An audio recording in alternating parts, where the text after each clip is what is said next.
news, they'll make a broadcast that says, hey, we've got a brand new rock, a meteorite or something, a fossil, and they'll say it was carbon dated as so many millions of years old. Now everybody needs to remember rocks were never living in the first place, so they don't have carbon in them. So how can we take a rock and say that it was dated as millions of years old? What they've actually done was they found a fossil in that rock, and they made the assumption that that fossil lived so many millions of years ago, and so they dated the rock according to the fossils they found in it.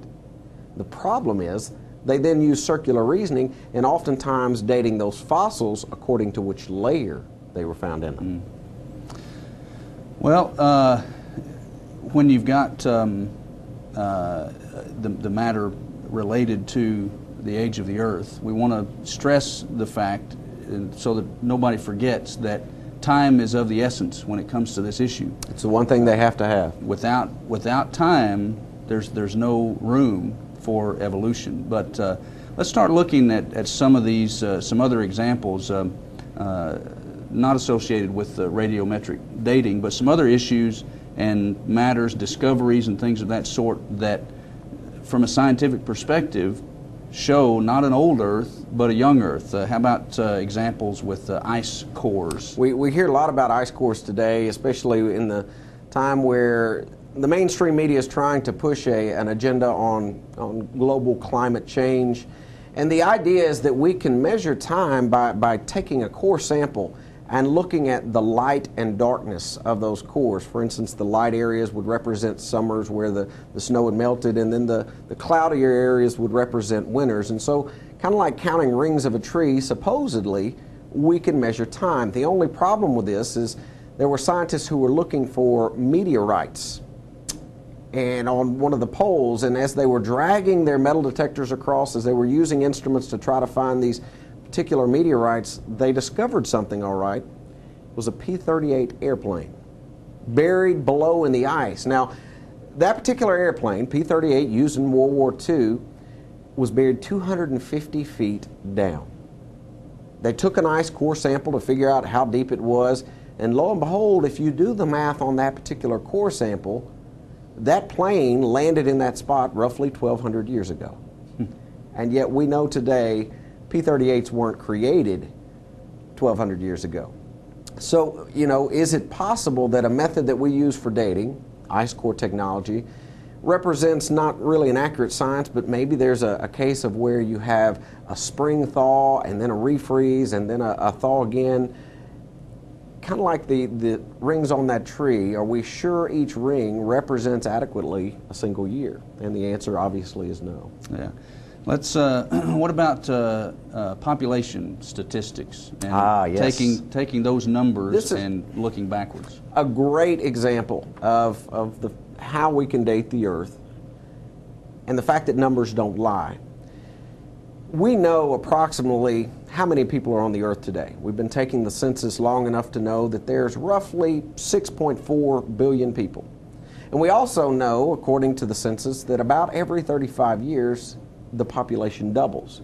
Now we can use that information, taking into account even things like famines, disease, wars, and we can look at a projection, we can look at a scale of the population and how quickly it's going to grow, but we can also then tailor it backwards and look and extrapolate and try to figure out how long has man been on this earth. Now, if we were to assume just two people living 1 million years ago, with a population growth, every, say, 42 years we have a new generation, we'll use a conservative estimate and say they only had 2.4 children. If that's the case, folks, there would not be enough space on this planet for every human being to stand. In fact, there would be roughly 20 people for every square inch. But if we redo the math and we say, okay, maybe there was two people roughly 6,000 years ago, the number we come up with is going to be somewhere between 6 and 8 billion. And we say, okay, that's interesting, but it's a little bit high. Why would it be so high? And the answer is, what happened roughly 4,000 years ago that knocked us back to just 8 people? Flood. The answer being the global flood. So, you know, here we have an example of how numbers don't lie, And those population numbers are pointing to a very young Earth. That's beyond interesting. That's amazing. Very much so. Let's turn our attention to some matters related to. Well, you have anything else on population you want to go to? You want to go to the universe? Let's go. Let's look at the universe a little bit. What about Jupiter? And there's some matters related to the planet Jupiter that help us here. When we look at cosmology, you think about it for just a moment. Oftentimes, scientists look out into space and they point to all the different heavenly bodies as proof, assurance, that everything came from a Big Bang cosmological explosion. The only problem with that is, for instance, you mentioned Jupiter, and it's a great example. Jupiter is actually too hot to have really come from that Big Bang explosion. And the reason that I say that is we know today that it's losing twice as much heat as it's gaining. And in fact, NASA has recorded volcanic eruptions on several of the moons of Jupiter. Now think with me. Volcanic eruptions demand that there be molten lava inside that heavenly body. And yet, friends, if those heavenly bodies really were billions of years old, that molten lava should have cooled off long, long periods ago. So the very existence of Jupiter, the amount of heat that it's giving off, something that scientifically we can measure, points to a much, much younger universe than what scientists, what evolutionists are projecting right now. Yeah.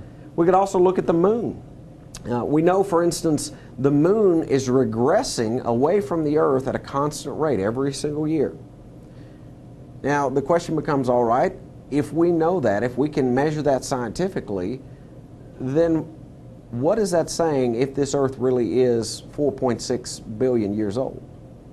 The truth of the matter is, if this Earth were 4.6 billion years old, the moon should have literally gone right through the Earth and come out the other side. And yet, we know, looking at the data, that it's pointing to a much, much younger Earth. I remember reading at some point and hearing about back in the mid to late 60s when the space program was getting started, and they were making plans to land on the moon at President Kennedy's urging.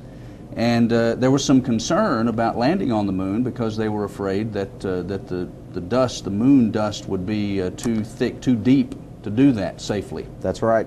And in fact, if you look at those pictures of those original lunar modules, you'll remember they had those massive pads that were actually supposed to cushion those lunar modules as they settle down onto the moon. But the problem being, we know today that's not the case. In fact, there's only roughly, say, 2.5 inches of dust. The original calculations were given thinking that the moon was billions of years old and that all this time it had been collecting space dust out in space, and that when those astronauts landed that they were going to have to contend with literally feet of space dust. And yet we know that's not the case today. How about still with matters related to Earth and things of that sort, physical science type things, about magnetism? Talk about that. Magnetism. Anybody that has ever held a compass in your hand or maybe been in the Boy Scouts, you know that this Earth has a magnetic field around it. We know that because, for instance, when we use a compass, it's pointing toward the magnetic field of north. We also know that magnets lose their strength over time. Now, scientifically speaking, something that we can observe, something that we can measure, we know that the Earth has lost 6% of its magnetic field in the last 150 years. It's a scientific fact. Now, think with me, 6% in 150 years. It doesn't take a rocket scientist to figure out if this Earth really is billions of years old, we should have long lost all of the magnetic field. And yet we know it still has a magnetic field and is still decaying at a fairly steady rate. All right, let's press ahead. How about the Sahara Desert? Ah, yes. Sahara Desert, you know, every single year, I was actually talking to a gentleman on a plane recently. He was telling me he used to work in the oil fields of the Sahara, didn't know what I do for a living. He told me, he said, you know, that desert is growing roughly a foot a year. Now, I don't know precisely where he was getting his data from, but he's not that far off. We know the Sahara